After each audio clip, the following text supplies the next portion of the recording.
वृत्त से संबंधित आपका एक प्रश्न इस बार जरूर पूछा जाएगा। और आज हम देख लेते हैं वृत्त से संबंधित कौन कौन से प्रश्न आपसे पूछे जा सकते हैं, वो आज इसी वीडियो में देख लीजिए। मैंने कहा एक वृत्त है तो आप जानते हो कि एक केंद्र बिंदु मानकर एक जो गोला सर्कल जिसे कहते हो सर्कल खींचा जाता है, वही आपका क्या कहलाता है, वो आपका वृत्त होता है।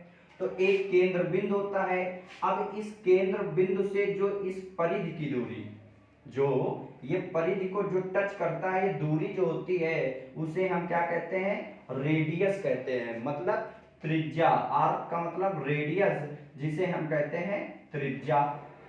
ठीक। और यहां से अगर केंद्र बिंदु से इस तरह के अगर हम परिधि को छुए तो उतनी ही दूरी होती है, तो इसे भी हम क्या कहते हैं, रेडियस, त्रिज्या ही कहते हैं। और जो यहाँ इस परिधि से इस परिधि की जो टोटल ये डिस्टेंस जो होती है उसे हम क्या कहते हैं, डायमीटर या व्यास कहते हैं।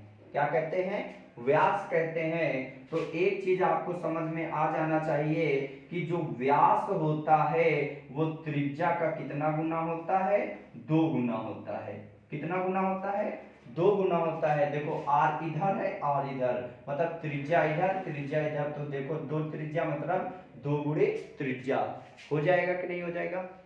अब यहां से अगर मैं त्रिज्या आपसे पूछूं कि त्रिज्या क्या होगी, तो आप कहोगे त्रिज्या बराबर जो होगा वो व्यास का आधा होगा।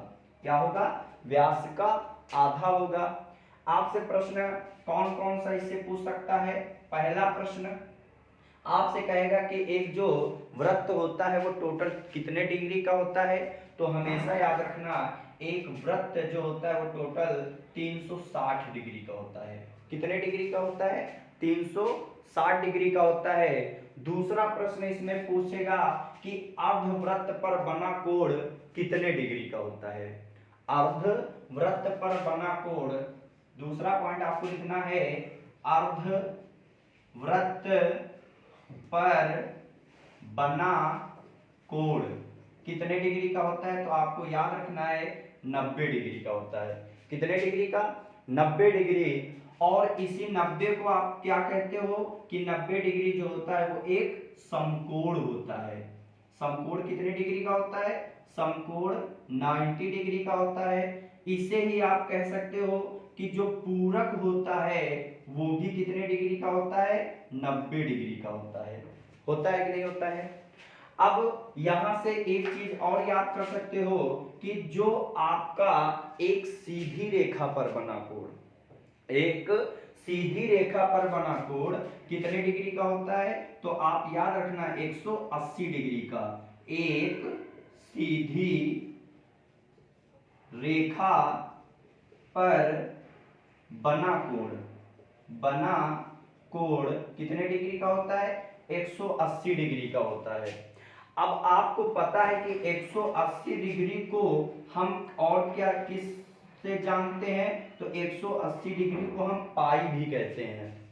जो पाई का मान होता है डिग्री में वो कितना होता है, 180 डिग्री। और यही आपका एक प्रश्न आपके बिहारों में पूछा गया था कि 360 डिग्री को पाई में बदलो। 360 डिग्री को पाई में बदलो तो एक पाई 180 के बराबर होता है, तो 360 कितने बराबर हो जाएगा, तो 2 पाई के हो जाएगा। कितने के हो जाएगा, 2 पाई के हो जाएगा। ये भी प्रश्न आप में आया हुआ है। फिर उसके बाद आपको याद रखना है क्या, आपको याद रखना है कि जो पाई होता है उसका भिन्न में मान क्या होता है, तो 22/7 होता है।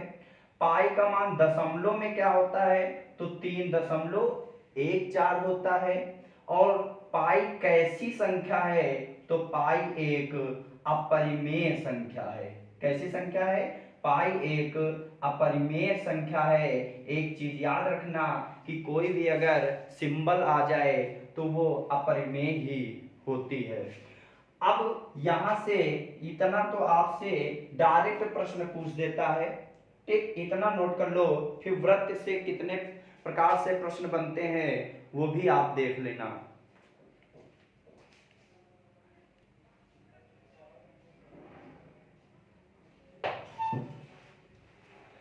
अब देखेंगे कि जो यहाँ से क्या प्रश्न आपसे पूछेगा।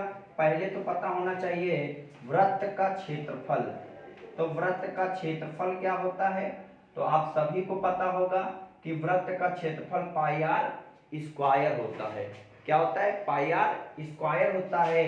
फिर वृत्त की परिधि, वृत्त की परिधि, वृत्त की जो परिधि होती है वो क्या होती है, 2 पाई आर होती है। क्या होती है, 2 पाई आर होती है। फिर उसके बाद आपको याद रखना है कि यहीं से एक प्रश्न पूछ देता है चक्करों वाला प्रश्न। कौन सा पूछ देता है, चक्करों वाला।